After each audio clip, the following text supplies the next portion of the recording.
Students, जब कोई chemical reaction होता है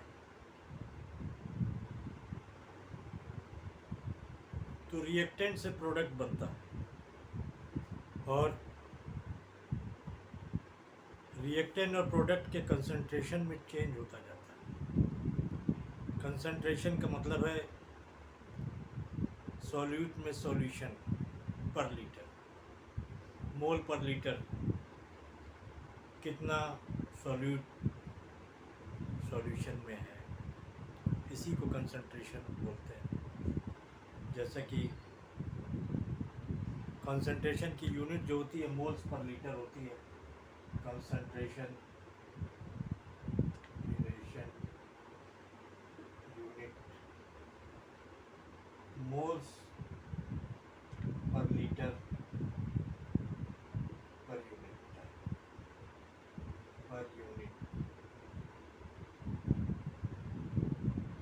इसको मोल्स L1 S1 के भी हम जानते हैं। 1 लीटर में कितना सॉल्यूट या पर लीटर में कितना सॉल्यूट घुला हुआ है सॉल्वेंट में, उसी को कंसंट्रेशन कहते हैं।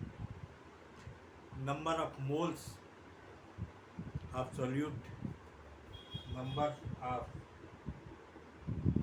Moles of solute in 1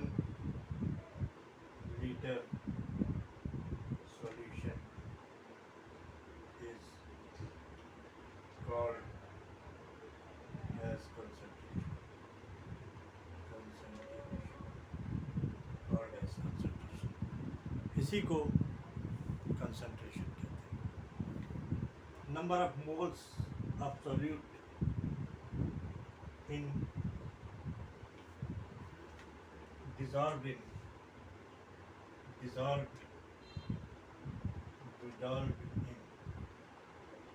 dissolved in 1 liter of solution is called as concentration. concentration की यूनिट ये है। तो आइए बात करते हैं, जब कोई रिएक्शन होता है तो कंसंट्रेशन में चेंज आता है टाइम के साथ। क्या आता है? टाइम के साथ कंसंट्रेशन में चेंज आता है। आइए देखते हैं।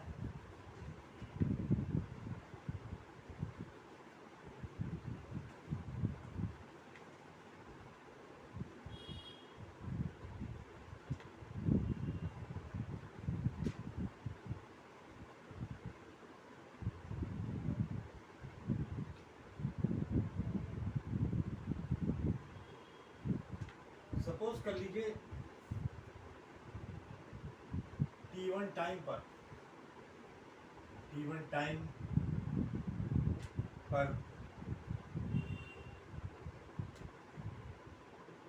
रिएक्टेंट का कंसंट्रेट R1 है और जो प्रोडक्ट बन रहा है उसका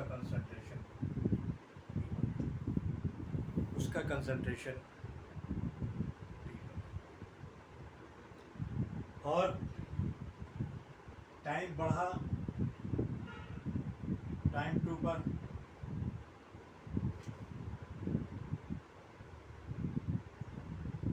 R2 हो गया और प्रोडक्ट कंसंट्रेशन P2 हो गया। जैसे ही टाइम बढ़ा तो कंसंट्रेशन P2 हो गया। अब आपको रेट ऑफ कंसंट्रेशन निकालना है। क्या निकालना है? रेट ऑफ कंसंट्रेशन आपको निकालना है।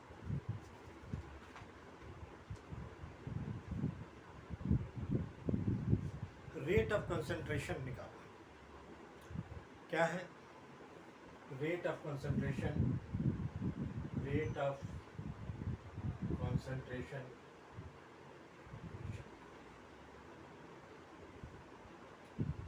तो देखिए, आप जब निकालते हैं तो R2 minus R1 P2 minus R2 minus R1 P2 minus जो है P1। तो देखिए रिएक्टेंट कम हो रहा है। क्या हो रहा है? रिएक्टेंट कम हो रहा है, तो आप इस तरीके से लिख सकते हैं,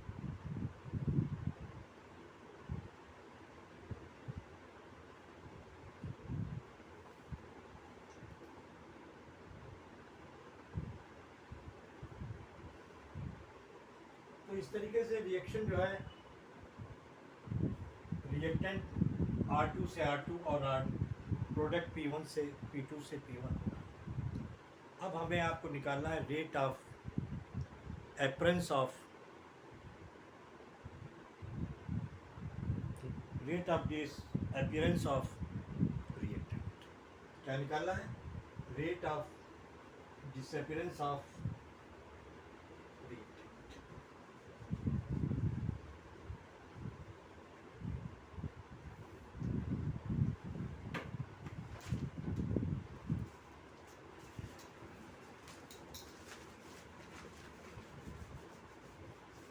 क्या निकालना है? Rate of disappearance of reactant, rate of disappearance of reactant,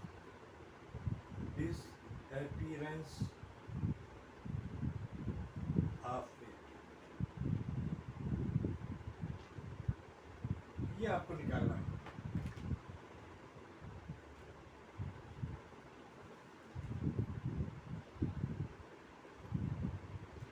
decrease in concentration of reactant आएगा, decrease in concentration of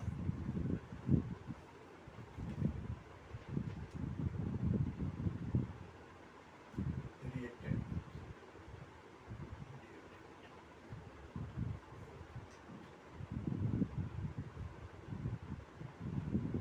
time taking, जो वक्त लिया, जो टाइम लिया गया। तो देखिए decrease in concentration of reactant क्या है? R2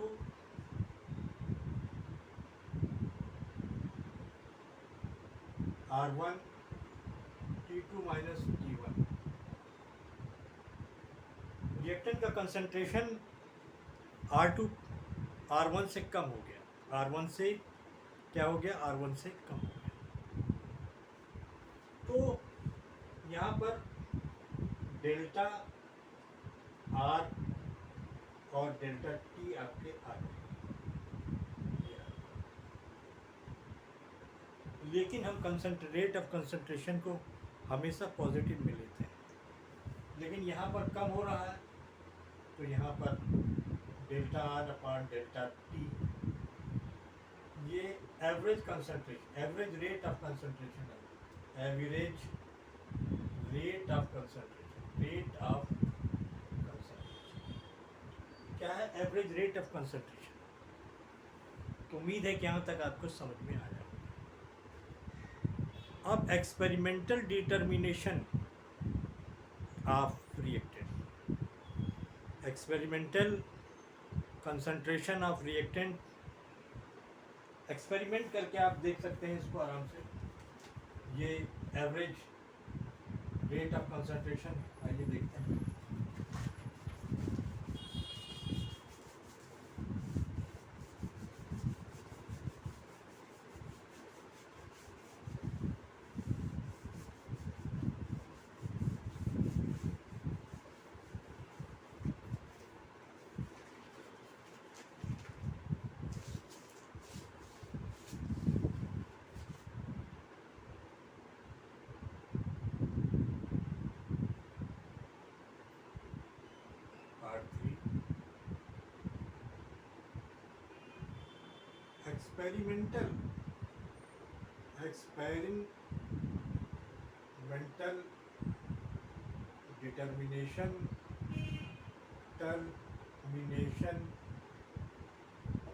experimental determination of rate of reaction, rate of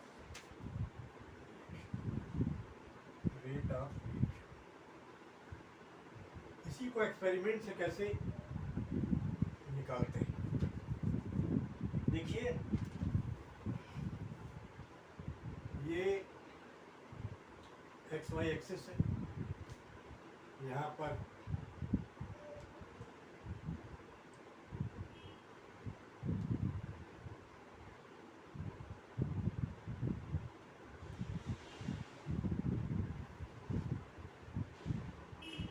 ये R1 है और ये R2 है। These are the concentration of reactant, concentration of reactant है, ये T1 है और आपका ये T। एक्सपेरिमेंट से करके आप देख रहे हैं यहाँ पर कि experimental determination of rate of concentration. इस पॉइंट पर हमने एक टेंजेंट बना लिया,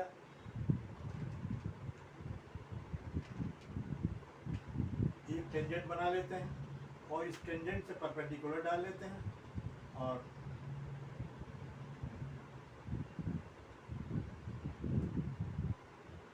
टेंजेंट से परपेंडिकुलर डाल लेते हैं। इस टेंजेंट से इस पॉइंट पर टेंजेंट है, ये टेंजेंट कुछ इस तरीके से बनता है।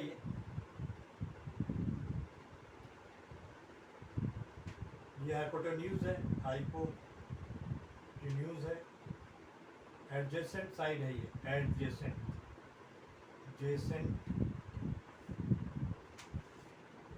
ये साइड है और ये अपोजिट साइड है, अपोजिट साइड है। क्या ये जेड साइड है, अपोजिट साइड है। टेन थीटा बराबर जो होता है, टेन थीटा बराबर होता है opposite side, opposite side upon adjacent side, adjacent side. देखिए एडजेसेंट साइड है यहाँ पर, एडजेसेंट साइड ये है, अपोजिट साइड ये है, ये थीटा एंगल है। तो देखिए अपोजिट साइड जो बता रही है रिएक्टेंट का डिफरेंस बता रही है। क्या बता रही है? रिएक्टेंट का डिफरेंस बता रही है। रिएक्टेंट का डिफरेंस, रिएक्टेंट के कंसंट्रेशन का डिफरेंस ये बता रही है।